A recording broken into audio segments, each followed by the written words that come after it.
이자는 개경을 재건하는데 큰 공을 세웠으니 개성보윤으로 임명하여 주시옵소서. 최질은 박진을 현종 앞에 데리고 와서는 그에게 개성을 담당하는 중요한 직책을 내려달라 명령조를 말을 하였고, 현종은 최질이 막 나가는 모습을 보면서 기가 막혀서 숨도 쉬어지지를 않았어요.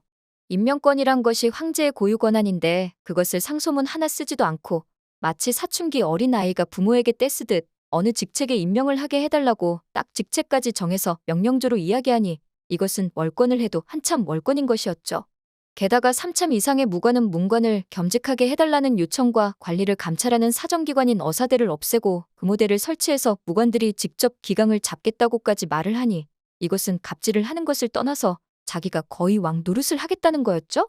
이때까지만 해도 듣고만 있던 강감찬은 국가 재정의 출납과 회계를 담당하는 기관인 삼사를 없애고 도정사를 설치하여서 무관들이 국가의 재정까지 관리하겠다고 하니 더 이상은 수긍할 수가 없었습니다.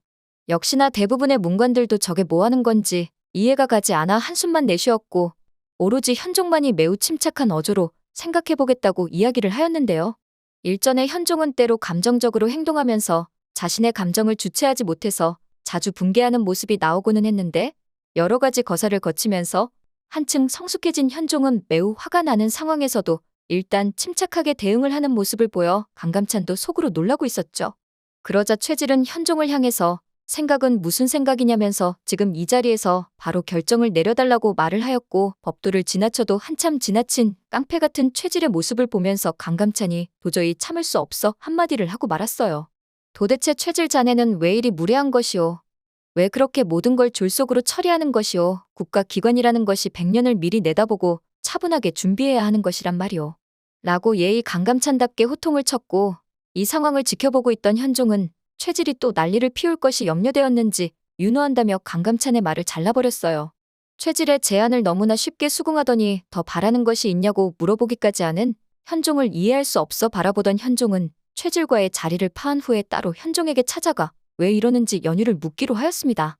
강감찬의 입장에서는 현종은 한층 성숙하고 지혜로운 성군이 되어가고 있었는데 지금 갑자기 이렇게 행동하는 게 무슨 속뜻이라도 있어서 그런 것인지 아니면 지치고 힘든 현종이 무관들에게 백기투항이라도 하려고 하는 것인지 상당히 염려가 되는 상황이었기 때문에 직접 만나 그 속을 알아야만 했던 것이죠. 성상폐하 병마사 강감찬이옵니다. 그래, 어서 오게. 무슨 일로 찾아왔는가? 최질에게 맞은 부분은 좀 괜찮은가? 내가 지켜주지 못해 정말 미안하네. 아닙니다. 폐하, 제 걱정은 하지 마시옵소서. 저는 어떻게 되든 폐하만 무사하시다면 아무런 상관이 없사옵나이다. 그렇게 서로의 안부를 묻던 두 사람은 이윽고 본격적으로 지금 난국을 어찌 헤쳐나갈지 이야기를 하기 시작하였습니다. 그런데 폐하, 어찌 그리 쉽게 윤호하셨나이까? 최질 저 자가 그리 폐악질을 하는데 왜 바로 잡아주지 않으십니까? 그들의 칼이 두려우신 겁니까? 강감찬은 어쩌면 아직 어린 나이에 현종이 무관들을 두려워할 수도 있다고 생각했기에 가감없이 솔직하게 물었죠. 하지만 여기서 강감찬이 간과한 것은 현종은 생각보다도 훨씬 더 빨리 성군이 되어가고 있단 것이었어요. 현종은 겉으로는 최질의 제안을 윤허했지만 속으로는 한 번도 최질을 인정한 적 없었고 곧 그들의 세상은 끝날 것이기에 마지막으로 원하는 걸 들어주는 척하겠다 쉬이 마음을 먹고 있었던 거였습니다. 병마사, 내가 그들의 말을 윤호한 것 같소? 아니요. 난 단 한 번도 그들을 인정한 적 없소. 그저 형부시랑이 사라지기 전 마지막으로 남긴 말을 따른 것뿐이요. 그렇게 현종은 강감찬에게 형부시랑 김은부가 남긴 마지막 말을 전하였고 형부시랑은 김은부의 말을 다 듣고는 그의 말이 맞다면서 고개를 끄덕였습니다.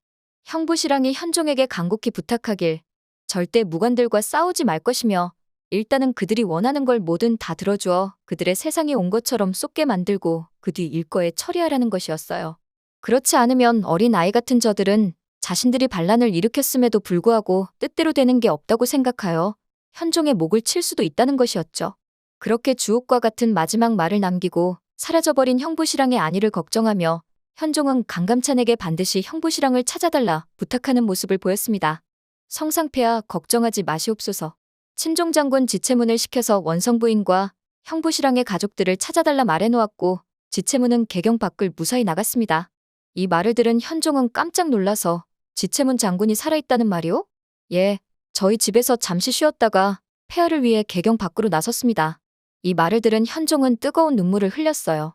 몽진길에서 자신을 위해 목숨을 아끼지 않은 지체문이 무관들에 의해 죽기라도 했을까봐 걱정이 이만저만이 아니었던 현종은 늘 그에게 미안한 마음을 가지고 있었고 다행히 그가 살아있다는 소식을 듣자 마음이 한결 편안해졌던 것이죠. 그렇게 마음이 편안해진 현종에게 강감찬은 진짜 중요한 걸 물었습니다. 폐하, 근데 과거 폐하를 시해하려고 했던 호족의 얼굴을 기억하십니까? 그자는 복면을 썼기에 얼굴은 모르오. 다만 우리 병사들이 쏜 화살 하나가 그자의 오른쪽 어깨를 관통하였소. 현종의 말을 들은 강감찬은 놀라서 급히 인사를 드리고 그 자리에서 나와 박진을 찾아다니기 시작하였습니다. 박진을 찾은 강감찬은 그에게 다가가 박진의 웃옷을 거칠게 벗겼고 오른쪽 어깨에 화살 자국이 있는 것을 보고는 내 너를 추포하겠다 라고 말한 후에 옥에 넣어 가두어 버렸습니다.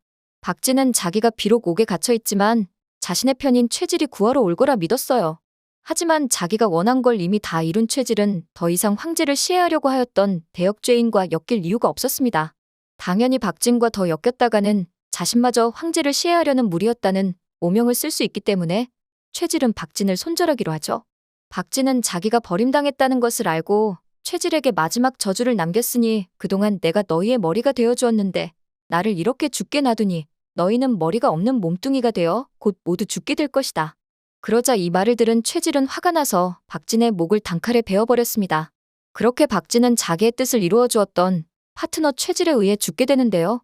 다음 주에 방영되는 고려거란 전쟁 예고편은 거란족이 친조를 요구하고 전쟁을 피하고 싶어하는 무관들이 현종에게 친조를 강요하는 모습이 나오는데 현종은 일단 친조를 가겠다고 말한 후 시간을 끌은 다음 무관들을 장락궁에서 일거에 처리하는 모습이 나올 것 같아요. 오늘은 고려거란 전쟁 26회 내용을 바탕으로 영상을 만들어 보았습니다. 오늘 영상 재밌으셨다면 구독과 좋아요 부탁드려요.